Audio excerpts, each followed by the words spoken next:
Related question है, इसकी हम बाद में बात करेंगे। लोकसभा के स्पीकर से रिलेटेड है, फाइनेंस मिनिस्टर से रिलेटेड है, कांग्रेस से रिलेटेड है, 2004 की इलेक्शन से, सेंट्रल विजिलेंस कमीशन से रिलेटेड है। हाँ जी, सो यहाँ पे हम कुछ क्वेश्चंस पर आ जाते हैं। तो जो आपका स्टैटिक पार्ट के अंदर आता है कि कौन से चीफ मिनिस्टर थे जिनको सबसे ज़्यादा प्रेसिडेंट रूल का सामना करना पड़ा in Rajasthan for a maximum number of times. तो इसका भी हम आंसर देखेंगे। अभी आप ऑप्शंस देख लीजिए, हरिदेव जोशी, भैरों सिंह शेखावत, जय नारायण व्यास या शिव चरण माथुर। वैसे इसका आंसर भैरों सिंह शेखावत है, but we will see in our notes.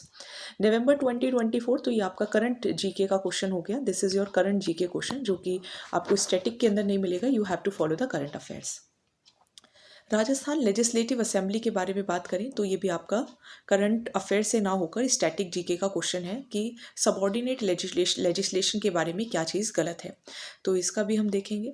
Then governor की जो पोस्ट है, तो यहाँ पे आप थोड़ा सा ध्यान रखेंगे कि स्टेट रीऑर्गेनाइजेशन कमीशन के बेसिस पर जो ये इंस्टीट्यूशन थी इसे अबॉलिश कर दिया गया था। राज प्रमुख का जो इंस्टीट्यूशन है वो 7th कॉन्स्टिट्यूशनल अमेंडमेंट के अकॉर्डिंग रिमूव किया गया। गुरुमुख निहाल सिंह फर्स्ट गवर्नर थे 1 नवंबर 1956 को। या हरिभाऊ किशनराव बागड़े जो हैं वो ऑफिस ऑफ गवर्नर उन्होंने शपथ ली या अज्यूम किया ऑफिस 31 जुलाई 2024 को। तो ये हमारे कुछ क्वेश्चंस हैं। ये क्वेश्चन आप देखिए कि डिस्ट्रिक्ट प्लानिंग कमेटी का चेयरपर्सन कौन होता है। देन जयपुर डेवलपमेंट अथॉरिटी का एक क्वेश्चन है।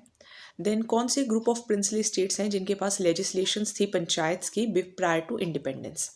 देन आरपीएससी का कौन सा आर्टिकल है जो कि मैंडेटरी करता है कि आपको आरपीएससी को कि आपको कुछ डिसिप्लिनरी मैटर्स पर एक्शंस लेना होगा। तो ये भी मैं अभी आपको दिखाऊंगी। तो चलिए पहले हम ये देख लेते हैं। जो प्रमिल कुमार माथुर वाला क्वेश्चन है वो तो करंट अफेयर से रिलेटेड हो गया। एंड लोकायुक्त वाला क्वेश्चन भी हम देखेंगे कि लोकायुक्त के अंदर क्या क्या उनकी पास ऑप्शंस होते हैं, क्या क्या नहीं। तो इसके अंदर आपको एक क्या मतलब वो इन्वेस्टिगेशन कर सकते हैं अगर कोई अनरीजनेबल हार्म हुआ है या उन्होंने अपने ऑफिशियल पोजीशन को अब्यूज़ किया है, आप पूरा पढ़ सकते हैं। या sexual harassment of women, caste discrimination या वायलेंस अगेंस्ट चिल्ड्रन, या फिर लैक ऑफ ट्रांसपेरेंसी की वजह से। तो पहले इन क्वेश्चंस को डिस्कस कर लेते हैं एंड देन एक क्वेश्चन और ले लेती हूँ साथ में कि स्टेट इंफॉर्मेशन कमीशन की जो अपॉइंटमेंट होती है, गवर्नर एक कमेटी के बेसिस पे अपॉइंटमेंट करते हैं, उस कमेटी के अंदर कौन कौन आता है।